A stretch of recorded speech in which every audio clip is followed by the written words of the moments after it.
முதலமைச்சர் ஐயா கையில பெட்டிஷன் 2021 மனு குத்துக்கிறேன். 2021 2025 வரையும் மனு குத்துக்கிறேன். வீட்டு ஆதிமத்த சமுதாயத்துக்கு 64 பேருக்கு வீட்டு மனை பட்டை குத்துக்கிறேங்க. இது வரையும் கலெக்டரும் மாவட்ட ஆட்சியர் கலெக்டர் வந்து தோன்றாங்க கொடுக்குறேன்னு தான் சொல்றாங்க.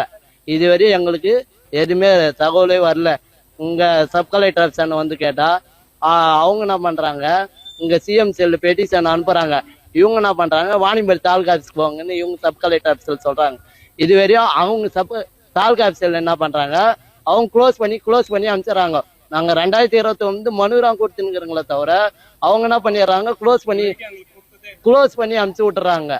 எப்பவுமே இந்த சமுதாயத்துக்கு இதுக்கே இல்லை, எதுவுமே செஞ்சதே இல்லை. எங்க சமுதாயத்துக்கு ஆதிமத்த சமுதாயத்துக்கு எதுவுமே இதே இல்லை, எதுவுமே செய்யறதில்லை. கோச்சியில துரைமுருகன் அண்ணங்களையும் கொடுத்தேன், எம்பி கதிரானந்த் அண்ணாக்களையும் கொடுத்தேன், ஜோலாப்பேட்டை சட்டமன்ற அண்ணன் தேவராஜ் அண்ணாக்களையும் கொடுத்தேன்.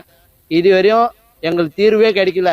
எங்களுக்கு 64 பேருக்கு வீட்டு மனை பட்டா எங்களுக்கு கொடுத்தாதான் நாங்க இங்கிருந்து எழ போறோங்க. நாங்களும் 3 வருஷமா சுத்திட்டே